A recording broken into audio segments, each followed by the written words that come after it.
अगर खतीब खुद गलती करे तो सामईन में से हर एक को, यहाँ तक कि एक खातून को भी इख्तियार है कि वो खतीब को करेक्ट करे। इसकी जिंदा दलील उमर फारूक आजम है, वो तकरीर कर रहे हैं। महर बहुत ज्यादा रखते हैं आप लोग, महर कम रखा करें। तकरीर करके जब नीचे आए तो एक खातून ने कहा, कुरान शरीफ में आया, वातीतुम इहदाहुन्ना किंतारा, और किंतारा माले कसीर को कहते हैं, और माले कसीर में करोड़ों दाखिल है, मिलियन बिलियन दाखिल है। तो कुरान बोलता है महर माले कसीर रखो, और आप कह रहे हैं कि कलील रखो। तो तारीख साज जुमला था उमर फारूक आज़म, अल्लाहुम्मा कुल्लु अहदिन अफ़क़हु मिन उमर। अल्लाह, हर शख्स उमर से बड़ा फकीह हो गया। फिर रिटर्न गए, मिंबर पे चढ़े और अपने कौले साबिक से रुजू किया। इसी का नाम इस्लाम है।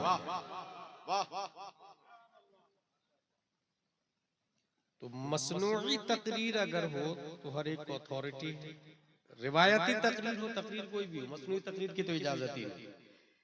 इसलिए जब भी कोई जलसे वाले कमेटी अगर खतीब का इंतखाब करे तो अपने इदारे, अपने एरिया के काबिल आलिम से राब्ता करे। बेशक याद रहे, जलसा बहुत बड़ी चीज है भाई। एक वक्त लाखों लोगों को इस्लाम से जोड़ना, उम्मते मुस्लिमा को करेक्ट करके 1400 साल पहले हदीस और कुरान से मुंसलिक करना, ये एक जलसे का कमाल होता है, एक जलसे।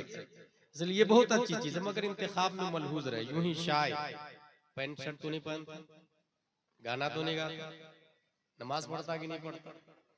अगर वो पैंट पहनता है तो मत बोलो, अगर वो गाना गाता है तो मत बोलो।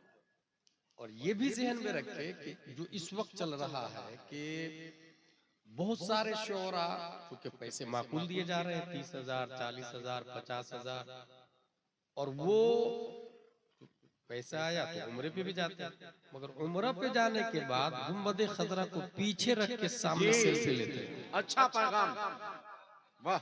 जबकि वीडियो को भी हराम कहा मुफ्तियाने इस्लाम ने, तकरीर वाली वीडियो भी हराम है, चे जाए कि सेल्फी का जवाब।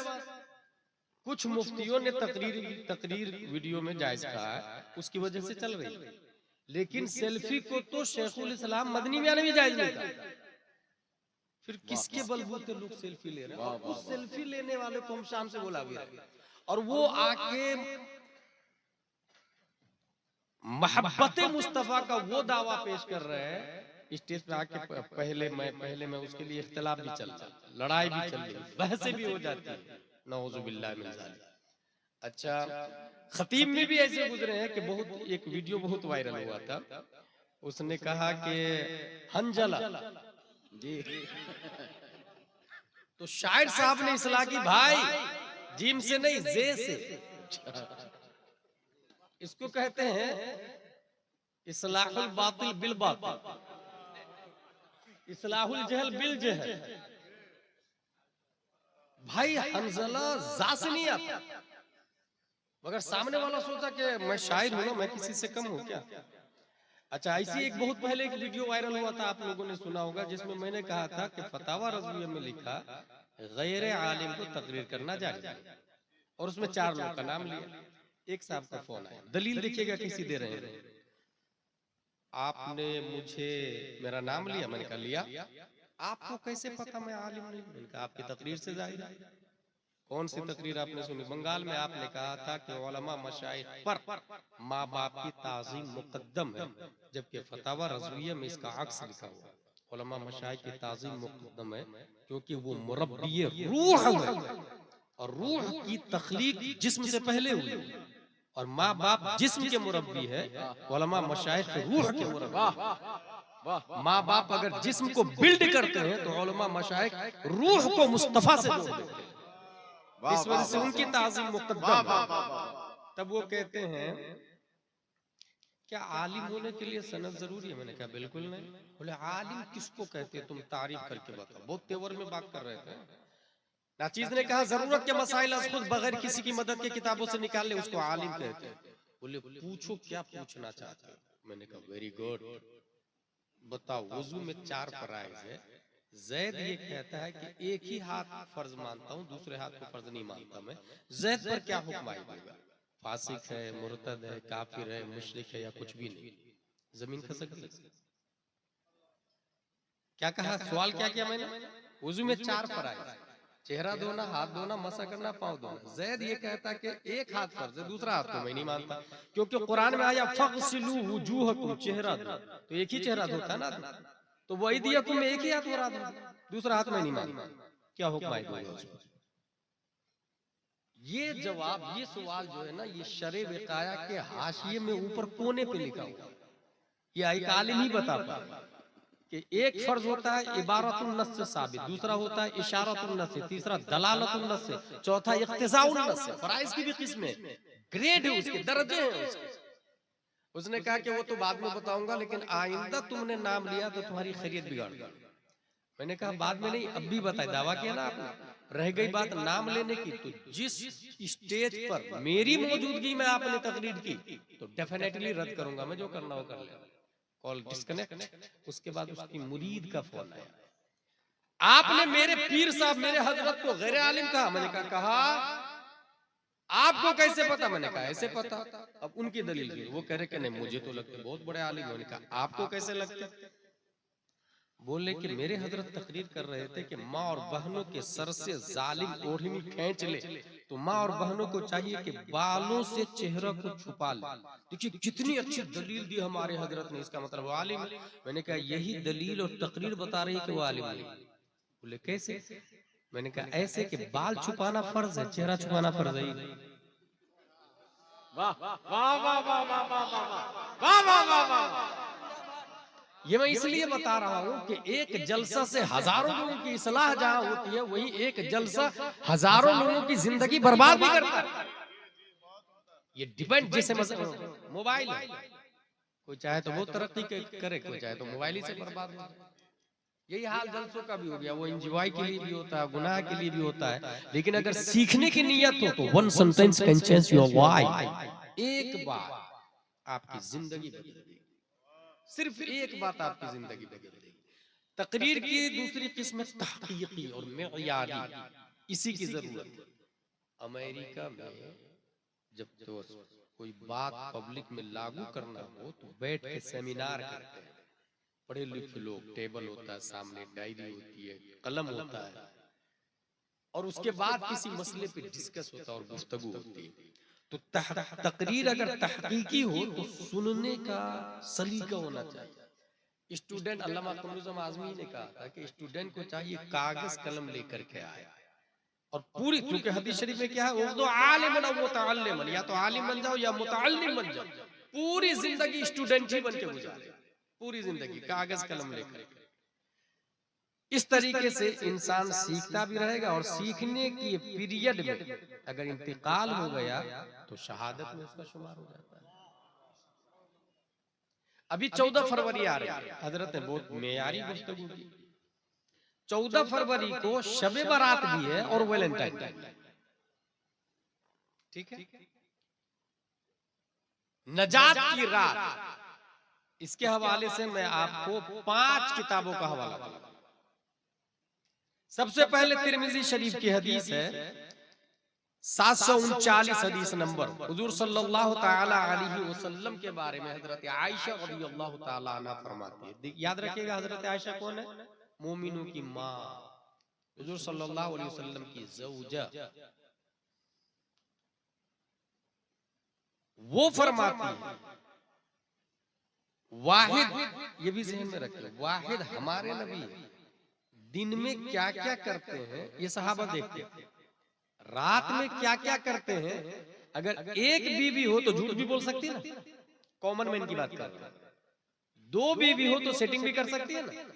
अल्लाह ने कई शादियां करने की जो इजाजत हमारे नबी को दी है, उसमें खास वजह यह है कि दिन के कौलो फ़िलो तकरीर को सहाबा बयान करेंगे, रात के कौलो फ़िलो तकरीर को अज़वाज मुतहरात बयान करेंगे। वाह वाह वाह वाह वाह। ताकि दुनिया में कोई ये ना कहे कि तुम अपने नबी को जो कंप्लीट इंसान कहते हो, कंप्लीट इंसान उस वक्त होगा जब 24 घंटे में कोई गुनाह ना करे। तो दिन में लोग देखते थे ना, रात में क्या करते थे तुम्हारे नबी किसको पता। इसलिए अल्लाह ने एक से ज्यादा की इजाजत दी, ताकि जिस तरह जलवत मुस्तफा की निगाहों के सामने है, ऐसी ही खलवत भी मुस्तफा की निगाहों के सामने है। ये पॉइंट है खास। तो हजरत आयशा फरमाती है कि हुजूर सल्लल्लाहु ताला अलैहि वसल्लम शाबानुल मुअज्जम से ज्यादा किसी महीने में रोजा नहीं रखते थे। रमजान शरीफ में तो फर्ज है, ये नवाफिल की बात है। शाबानुल मुअज्जम बहुत ज्यादा रोजा रखते थे। एक दिन क्या हुआ, हुजूर सल्लल्लाहु ताला अलैहि वसल्लम, ये भी तिरमिजी शरीफ की हदीस है, और यह हदीस है 739, और पहली वाली हदीस थी 736। 739 हदीस नंबर में यह है कि हुजूर सल्लल्लाहु अलैहि वसल्लम सडनली निकल गए। हजरत आयशा ताक़ुब किए, हो सकता है किसी और ज़ौजा के पास गए हो, क्योंकि तअद्दुद अज़वाज में इंसाफ जरूरी है, और दुनिया में हमारे नबी से ज्यादा इंसाफ करने वाले कोई है ही नहीं।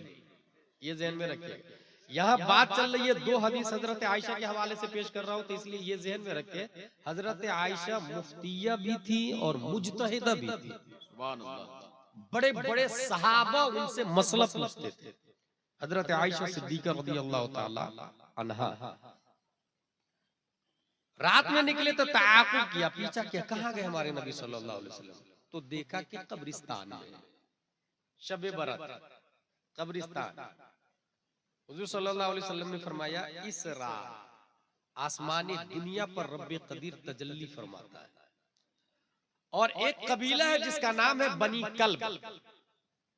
बनी कल्ब के पास 100 की तादाद में बकरियां, उनका कारोबार ही बकरियों का, और एक बकरी के सर में कितने बाल होते हैं आप अंदाजा नहीं लगा सकते, और पूरे जिस्म में कितने होंगे।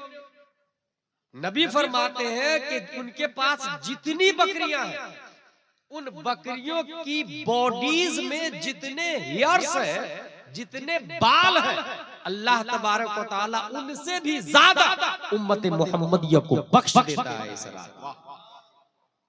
ये जो कभी कभी गॉड गिफ्ट आता है, कभी कभी चांस आता, गोल्डन चांस, ये अपग्रेड करने के लिए कि इंसान बहुत ज्यादा गुनाह कर लिया है, कुछ मौका दे दो, कुछ टिप्स दे दो, तो अल्लाह तबारक व तआला की तरफ से ये मौका, ये चांस मिलता रहता है।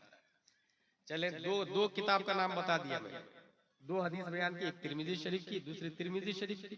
तीसरा हवाला तफसीर रूहुल बयान, खालिद बिन मादान और हजरत लुकमान बिन आमिर व दीगर बुजुर्गान दीन इसी रात 15वीं शब अच्छा लिबास पहनते, सुरमा लगाते, खुशबू लगाते, फिर मस्जिद में जाके इबादत और रियाजत में मशगूल हो जाते। और यही मामूल पहली सदी हिजरी के मुजद्दिद हजरत उमर बिन अब्दुल अजीज रज़ियल्लाहु ताला अन्हु का था। तो इसका मतलब ये हुआ, शबे बारात में मस्जिद में जाना ये आज का परंपरा नहीं, ये 1400 साल से चला है। और उमर बिन अब्दुल अजीज के बारे में ये भी सुन लिया, मुजद्दिद हर सदी में होते। अच्छा, हर सदी में एक ही मुजद्दिद नहीं होते। जिस तरह एक जमाने में 2-3 नबी हो सकते हैं, इसी एक सदी में 2-3 मुजद्दिद भी हो सकते हैं। पहली सदी हिजरी के मुजद्दिद उमर बिन अब्दुल अजीज, दूसरी सदी हिजरी के मुजद्दिद इमाम मोहम्मद बिन इदरीस शाफई, तीसरी सदी हिजरी के मुजद्दिद इमाम अबू हामिद अल अस्फराइनी, चौथी सदी हिजरी के मुजद्दिद इमाम अबुल हसन अशअरी, पांचवी सदी हिजरी के मुजद्दिद इमाम गजाली, छठवीं सदी हिजरी के मुजद्दिद इमाम फखरुद्दीन राजी, सातवीं सदी हिजरी के मुजद्दिद इमाम तकीयुद्दीन अद-दकीक, आठवीं सदी हिजरी के मुजद्दिद इमाम ज़ैनुद्दीन इराकी, 9वीं सदी हिजरी के मुजद्दिद अल्लामा जलालुद्दीन सुयूती, 10वीं सदी हिजरी के मुजद्दिद मुल्ला अली कारी, और 11वीं सदी हिजरी के मुजद्दिद मुजद्दिद अल-फसानी, 12वीं सदी हिजरी के मुजद्दिद औरंगजेब अली रहमा, 13वीं सदी हिजरी के मुजद्दिद शाह अब्दुल अजीज मुअद्दिद देहलवी, और 14वीं सदी हिजरी के मुजद्दिद अच्छे रजा, प्यारे रजा, आशिक रजा, फाजिल रजा, अल्लाह की रजा, सहाबा की रजा, 10 शव्वाल 1272 हिजरी, 14 जून 1856 ईस्वी, इमाम अहमद रजा खान फाजिल बरेलवी रदी अल्लाह ताला। तो ये हर सदी से चला आ रहा है। उमर बिन अब्दुल अजीज के बारे में ये भी ज़हन में रखे कि इनका दादा बहुत बड़ा कमीना आदमी है। उसका नाम है मरवान बिन हिकम। इतना बड़ा नालायक के रूए जमीन पर सबसे पहले कत्ले हुसैन का प्लान देने वाला यही शख्स है, मरवान बिन हिकम। मदीना शरीफ में कत्ले हुसैन का प्लान दिया था। सवाल यह है कि दादा इतना बड़ा कमीना तो पोता मुजद्दिद कैसे बन गया? उसका जवाब यह है, और खुसूसन माँ और बहनों के लिए, वो ये, उमर फारूक आजम गश्त कर रहे हैं, घर के अंदर से आवाज आई, बेटी पानी में दूध में पानी मिला दे। बेटी ने कहा माँ, उमर फारूक आजम का कानून नहीं मालूम, कोई दूध में पानी नहीं मिलाएगा।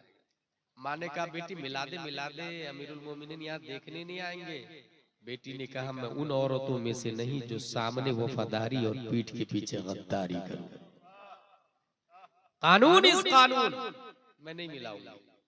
उमर फारूक आजम फरमाते should be noted this house, note कर लिया जाएगा। सुबह बुलाया गया, पता चला गुआलन दूध का कारोबार 22 लाख मुरब्बा मील के the great Alexander Umar Farooq Azam रज़ी अल्लाह ताला हाकिम है। 22 लाख मुरब्बा मील के पत्थर को तकिया बना के शान से बेफिक्र सोने वाले उमर फारूक आजम अपने बेटों को बुलाया, कहा ये औरत बहुत नेक है, तुम में से कौन शादी करेगा? शादी बहुत आसान थी उस जमाने में, अभी शादी बहुत हार्ड हो गई है। लिविंग रिलेशनशिप बहुत आम हो गया। 100 से ज्यादा मुल्कों ने लिविंग रिलेशन को पास कर दिया। 100 से ज्यादा मुल्कों ने माज़अल्लाह रब्बिल आलमीन। और इसका मतलब समझ रहे हैं आप? यानी गवर्नमेंट बोल रही है कि तुम ज़िना कर सकते हो, कोई जुर्म नहीं। माज़अल्लाह रब्बिल आलमीन निकाह को इतना हार्ड कर दिया। बहुत सारे मुल्कों ने दूसरे निकाह को जुर्म कर दिया, बैंड लगा दिया। अब जो बेवा है वो क्या करेगी, जो मुतल्लक है वो क्या करेगी? दूसरों के बारे में कोई नहीं सोचता, सेल्फिश पर्सन, अपने बारे में सोचता, सिर्फ अपने बारे में। बाकी समाज जहन्नम में जाए, तबाह बर्बाद हो जाए। 22 लाख मुरब्बा मील के हाकिम द ग्रेट अलेक्जेंडर, कौन शादी करेगा? ये खातून नेक है। एक साहब तैयार हो गए, उनके एक बेटे, शादी हो गई। शादी होने के बाद एक बेटी पैदा हुई। उसी बेटी की बेटी का नवासा उमर बिन अब्दुल अजीज रज़ी अल्लाह ताला। इसका मतलब यह हुआ नानी नेक थी तो नवासा वक्त का मुजद्दिद पैदा हो गया है। इसलिए अपनी बेटी को नेक घरों में दे, और फिरक़े बातिला में तो बिल्कुल भी ना दे, क्योंकि निकाह ही नहीं होता। नेक घरों में। उमर बिन अब्दुल अजीज रज़ियल्लाहु ताला तकवा का ये हाल था उनका कि अगर कोई बैतुल माल की खुशबू लेके सामने से जाता तो आप ऐसे मुंह ढक लेते। कहा हुजूर आप ले थोड़ी रहे, जो ये गुनाह है। कहा ना, ये पब्लिक की प्रॉपर्टी है और खुशबू का काम ही खुद से जाना है, इसके अलावा उसका कोई काम ही नहीं। इसलिए वो बैतुल माल की खुशबू से भी परहेज करते। खलीफा जब बने तो अपनी बीवी को बोले कि तुम्हारे पास तो लाखों करोड़ों का जेवर है, यू हैव टू ऑप्शन।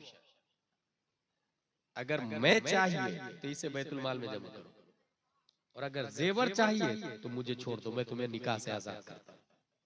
वो खातून कितनी नेक थी, वो कहती है अगर जेवर को चुनूं तो सिर्फ जेवर दुनिया में रहेगा, और अगर आपको चुनती हूं तो इससे करोड़ों अफजल जेवर जन्नत में मिलेंगे। इसलिए मुझे जेवर नहीं चाहिए। जेवर को बैतुल माल में जमा किया और अपने उमर बिन अब्दुल अजीज शौहर को पसंद किया। चौथी दलील, चौथा हवाला अखबार मक्का, ये 3री सदी हिजरी की बहुत मुअतबर किताब है इब्ने इसहाक की।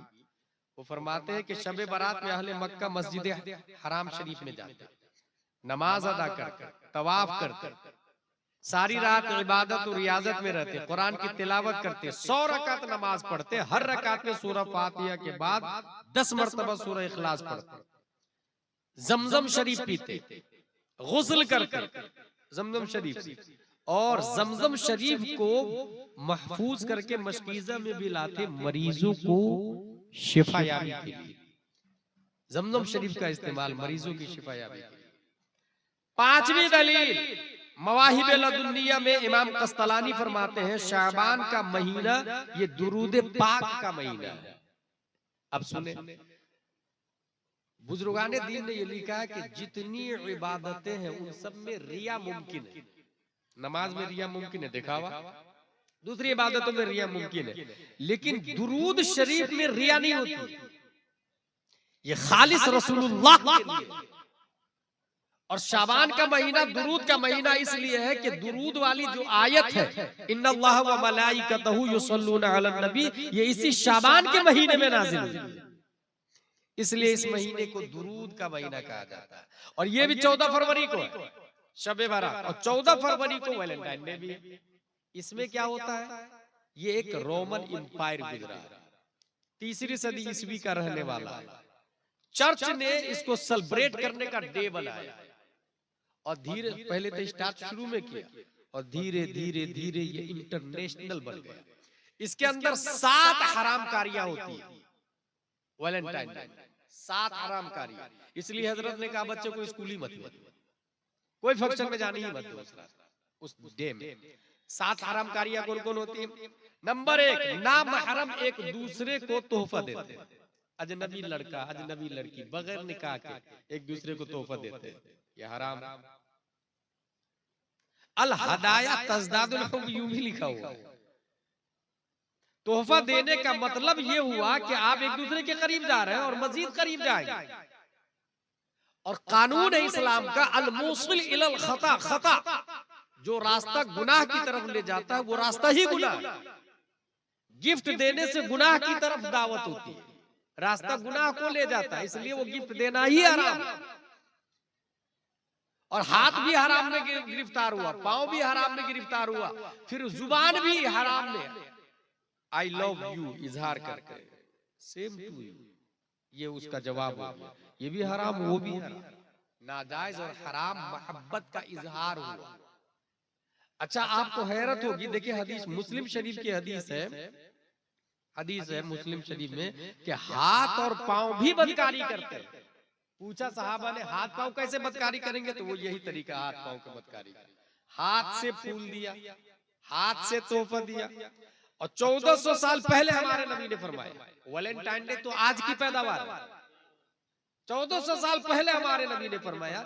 इसीलिए मैंने बाज़ाब्ता एक तकरीर की है चैट जीपीटी और इस्लाम के ऊपर कि दुनिया के जितने मज़ाहिब हैं जब वो अक्ल से टकराता है, अक्ल के क्वेश्चन का मजहब ने जवाब नहीं दिया तो मजहब का जनाजा निकल जाता है, मजहब वही दम तोड़ देता है। मगर वाहिद इस्लाम है जो 1400 साल से छाती ठोक करके अपनी हक्कानियत की बात कर रहा है। उसकी वजह यह है कि कयामत तक जो कुछ होने वाला है सब मुस्तफा ने फरमा दिया और कुरान शरीफ में आया। एक कॉमन सेंस ये कहता है कि हाउ इज दिस पॉसिबल। अगर डॉक्टर भीमराव अंबेडकर ने कानून बनाया है तो मोदी चेंज कर सकता है, उसके बाद वाले चेंज कर सकते हैं। अब्राहम लिंकन ने कोई कानून बनाया है, डोनाल्ड ट्रंप चेंज कर सकता है जरूरत के हिसाब से। ये फ्लेक्सिबल संविधान होता है, चेंज किया भी जाना चाहिए। लेकिन कॉन्स्टिट्यूशन ऑफ इस्लाम क्यों नहीं चेंज होगा?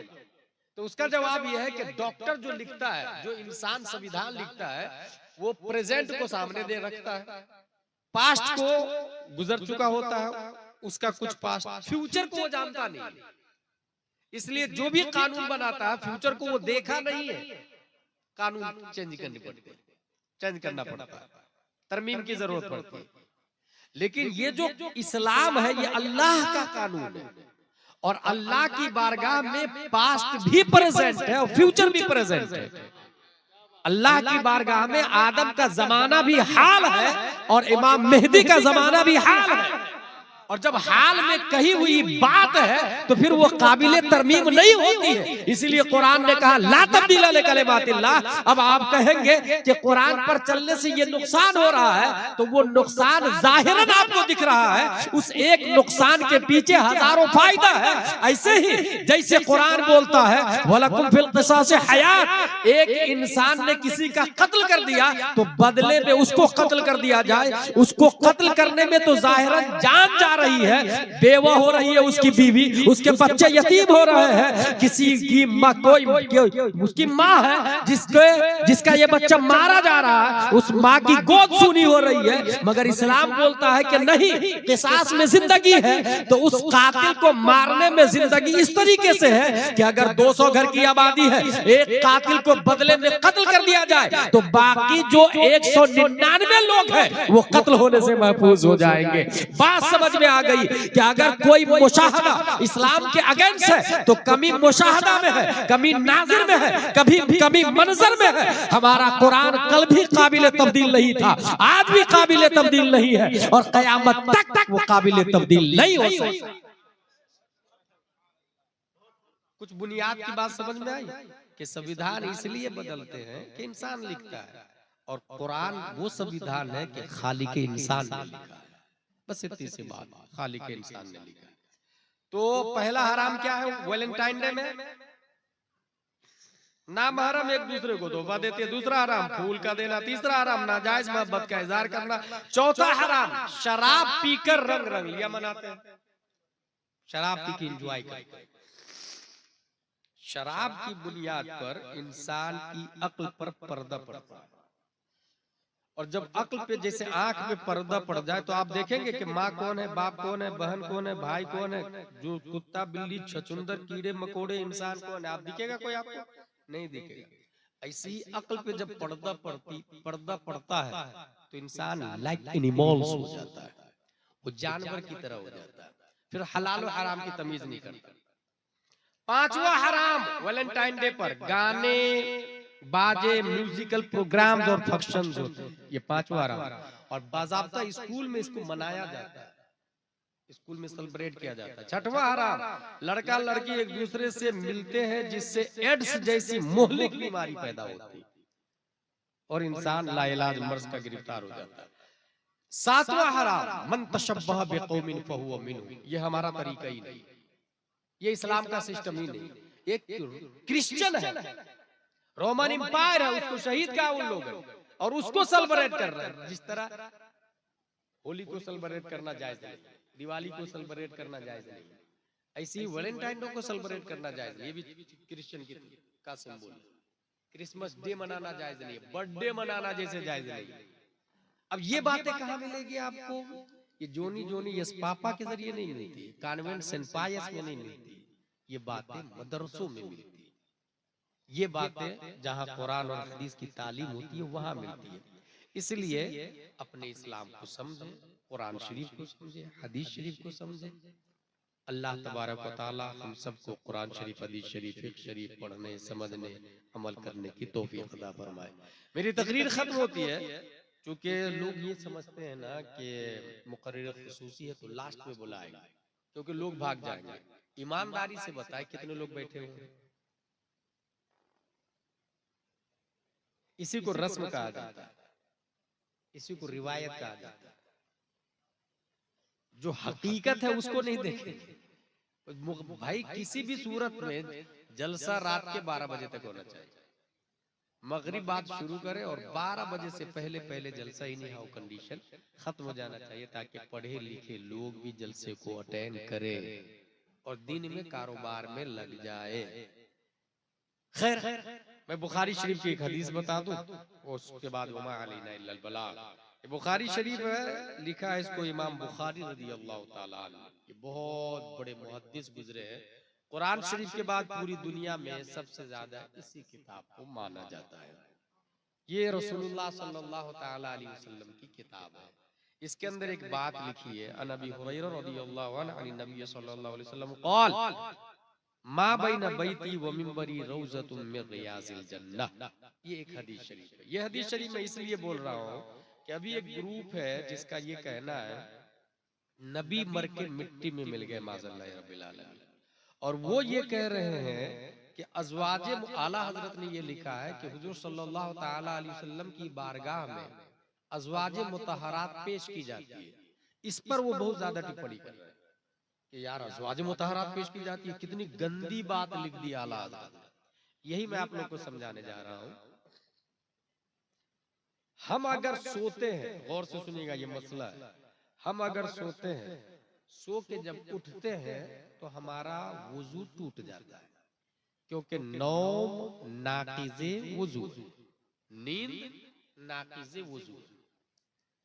अच्छा, सोने की दुआ क्या है? अल्लाहुम्मा बिस्मिका अमूतु व अहया, तेरे नाम से मरता हूं, तेरे नाम से जिंदा होता हूं, क्योंकि नींद भी मिसले मौत है। दूसरी बात, जब सो के उठते हैं तो दुआ करते हैं, अल्हम्दुलिल्लाहिल्लज़ी अहयाना बअदा मा अमातना व इलैहिन नुशूर। अल्लाह तेरा लाख लाख शुक्र है, मरने के बाद तूने जिंदा कर दिया, मौत के बाद तूने जिंदा किया। इसका मतलब नींद भी मिसले मौत है। तो सो के उठेंगे आपको फिर से वुजू करना पड़ेगा, क्योंकि नींद नाकिज़े वुजू है। ऐसे ही मौत नाकिज़े गुस्ल भी है और नाकिज़े निकाह भी है। हम मरते हैं, हमारी बीवी का निकाह खत्म हो गया, हमारी बीवी किसी से भी शादी कर सकती है, और अगर कोई ये वसीयत करके जाता अपनी बीवी को कि तुम शादी मत करना, तो वो दीन से नाशना है और उसकी वसीयत बातिल है, लागू ही नहीं होगी उसकी वसीयत, गलत जबर कर रहा। जहां मरा आदमी उसका निकाह खत्म, उसकी बीवी किसी के साथ भी निकाह कर सकती है, हद शरअ। अब यहां देखें, मौत नाकिज़े गुस्ल और नाकिज़े निकाह है, इसलिए हम लोग नहलाते भी है मैयत, बगैर नहलाए दफन नहीं करते। नहलाना इसलिए जरूरी है कि मौत नाकिज़े गुस्ल है, उसने गुस्ल को तोड़ दिया। इद्दत के बाद 4 महीने 10 दिन इद्दत के बाद वो निकाह कर सकती है। लेकिन हुजूर सल्लल्लाहु अलैहि वसल्लम की जो बीवियां हैं अज़वाज मुतहरात, नबी के इंतकाल के बाद उनको निकाह करना हराम। नबी की बीवियां निकाह नहीं कर सकती। नबी की अज़वाज मुतहरात मोमिनों की माएं, वो निकाह नहीं कर सकती। उसकी 2 वजह। पहली वजह यह है कि वो मां है और कुरान ने मां कहा, और मां से निकाह नहीं होता है। अब आप कहेंगे कि ये तो जुल्म है औरतों पर, और नबी जालिम तो हो नहीं सकते। तो अब दूसरी वजह यह है कि भाई साहब वो निकाह इसलिए नहीं कर सकती है कि हमारी मौत नाकिज़े निकाह है। हम मरते हैं तो निकाह टूट जाता है, मुस्तफा मरे ही नहीं है, वो जिंदा है। हमारे नबी जिंदा, और जिंदों का निकाह नहीं टूटता। हमारे नबी जिंदा है। अंबिया को भी अजल आनी है, मगर इतनी के फकत आनी है, बस उसी आन के बाद मिसले साबिक़ हयात जावेदा, वो जिंदा है, हमारी तरह मुर्दा नहीं। इसलिए मौत, उनकी मौत नाकिज़े निकाह। अच्छा, अज़वाज मुतहरात का पेश किया जाना, अब कहेंगे कि ये ऐब की बात है, जैसा कि कुछ बदमज़हब लोग कह रहे हैं। तो अब आप लोग एक बात बताएं, जन्नत में मर्दों को हूर मिलेगी कि नहीं मिलेगी? ये सबको पता है, जन्नत में मर्दों को हूर मिलेगी, और हूर से तमत्तुई के लिए मिलेगी, हूर को इस्तेमाल करने के लिए ही हूर मिलेगी। तो जन्नत में जिसको हूर मिलेगी, तो ये शान की बात है या ऐब की बात है? शान की बात। हूर का मिलना ये गौसे आजम की शान है, ख्वाजा गरीब नवाज की शान है, अबू बकर उमर सहाबा किराम की शान है। तमाम सहाबा को हूरें मिलेगी, तमाम गौस को, अब्दाल को, वलियों को, तमाम जन्नतियों को, तमाम मोमिनों को हूर मिलेगी। तो हूर के साथ में रहना ये ऐब नहीं, शान की बात है। लेकिन हूर मिलेगी कहाँ? जन्नत में। गौर कीजिएगा, हूर कहाँ मिलेगी? जन्नत में। दुनिया में तो नहीं मिलेगी ना, हूर जन्नत में मिलेगी। अच्छा, दुनिया की जो बीवी है वो हूर से ज्यादा खूबसूरत बन के मिलेगी। दुनिया की बीवी भी मिलेगी जन्नत में, लेकिन वो हूर से भी ज्यादा खूबसूरत होगी। वहां कोई जलेगी भी नहीं एक दूसरे से, क्योंकि नफ्स है ही नहीं, वहां नफ्स नहीं होगा, वहां गुनाह के नाम की कोई चीज ही नहीं, सब नेक ही नेक, अच्छे ही अच्छे होंगे। तो जब जन्नत में हूर मिलेगी, और हूर के साथ में रहना ये शान जन्नती है, और वो जन्नत में मिलेगी। तो बुखारी शरीफ में ये आया कि मुस्तफा जहां दफन है, माँ बैना बैती व मिंबरी रौज़तुम मिन रियासिल जन्नह, जिस जमीन पर मुस्तफा दफन है वो जगह जन्नत के बागों में से एक बाग है। पता ये चला हम मरते हैं तो मरने के बाद जन्नत में जाते हैं। रब्बे कदीर ने मुस्तफा को तमाम इंसानों से मुमताज किया है, इसलिए जहां हमारे नबी दफन है वो जगह आज ही जन्नत की मंजिल में है। और जब आज ही जन्नत की मंजिल में है तो अज़वाजे मुतहरात से मिलना ये शान जन्नती है, कोई ऐब की बात नहीं, ये शान की बात हो गई। शिफा शरीफ में काजी अयाज ने लिखा है अन्ना तिलकल बुक़अह सतकूनु बिअैनिहा रौज़ह मिन रियाज़िल जन्नत, वो जगह बिअैनी ही जन्नत के बागों में से एक बाग बन जाएगी। तो हमारे नबी जिंदा है और उन्हीं की बुनियाद पर हम भी जिंदा हैं। अल्लाह तबारक व तआला कुरान शरीफ, हदीस शरीफ, फिक़्ह शरीफ पढ़ने, समझने, अमल करने की तौफीक अता फरमाए। इस वक्त पूरी दुनिया में आप अगर रिमोट कंट्रोल ले और चैनल को बदले तो एक नहीं हजारों चैनल है कुफ्र शिर्क के, बदमज़हबों के, अपना चैनल एक भी नजर नहीं आता। जिसको अल्लाह ने दौलत दी है उसके पास ईमानी गैरत नहीं, और जिसको अल्लाह ने गैरत दी है उनके पास दौलत नहीं। इसलिए चैनल खोलना कोई आम आदमी के बस की बात भी नहीं, बिलियन रुपया लगता है उसमें। और हमारे उलमा को अल्लाह ने दर्द दिया, इसलिए वो चंदा कर कर के मदरसा को बाकी रखते हैं, उलमा पैदा करते हैं, बात सुन के भी, मुखालफत बर्दाश्त करके भी। मस्जिद के मिंबर पर खड़े होके वो बोलते हैं शराब हराम है, अगरचे मुतवल्ली शराब पीता, अगरचे सिगरेटी शराब पीता, वो किसी की परवाह नहीं करते। जो एक अच्छे आलिम होते हैं उसकी यही पहचान होती है। तो चैनल के जरिए हर शख्स गिरफ्तार है, अकीदा बर्बाद हो रहा, तबाह हो रहा। चैनल खोलने के पैसे नहीं है हमारे पास, इसलिए इस वक्त हर शख्स के पास मोबाइल। हमने अकीदे की हिफाजत के लिए मोबाइल वाला चैनल खोला है। और ये चैनल यूट्यूब वाला नहीं, ये चैनल वीडियो वाला नहीं, ये चैनल ऑडियो वाला है। इसके जरिए 24 घंटे में एक बार मैं आता हूं, 3 से 4 मिनट अकीदे की बुनियादी बात करता हूं। इसलिए आप लोग को चैनल का नंबर दे रहा हूं, अपना मोबाइल निकालिए, उस नंबर पे मैसेज व्हाट्सएप पे सिर्फ ये करना है कि मुझे अपने चैनल का लिंक भेजिए। इससे ज्यादा किसी ने बार बार फोन लगाया या परेशान किया तो उसको ब्लैक लिस्ट में डाल देना, बस इतना भेजना है। उसके बाद मैं भेजूंगा, वो चलेगा कहाँ ये भी बता दूं, क्योंकि ये जानना जरूरी है। किसी भी टेक्नोलॉजी का सही इस्तेमाल करिए। देखिए ये मोबाइल है, यहाँ पर सबसे पहले चैट आता, फिर अपडेट आता, फिर कम्युनिटी है, फिर कॉल्स है। अपडेट जो होगा ना, अपडेट यहाँ पर वो चैनल चलेगा। उस चैनल में मिलियन बिलियन लोग होते हैं। नंबर है 900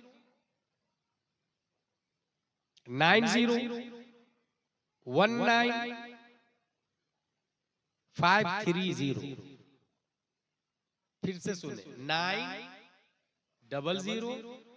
9009019 530। इस पे व्हाट्सएप चलता है मेरा, इस पे मैसेज लिखेंगे, मुझे लिंक भेजिए। मैं लिंक भेजूंगा, उसको व्यू करेंगे, ऊपर फॉलो का निशान आएगा, फॉलो करेंगे, उसके नीचे घंटी होगी, उसको क्लिक करना होगा। इस तरह कोई भी ऑडियो आएगा 24 घंटे में 1 से 2 बार, वो आपको अलर्ट कर देगा कि आ चुका है। फिर आप उसको सुनिएगा, खुद भी अमल कीजिएगा, अपने घर वालों को भी अमल करवाइएगा। वमा अलैना इल्लल बलाग। अस्सलामु अलैकुम। खड़े होके सलातो सलाम।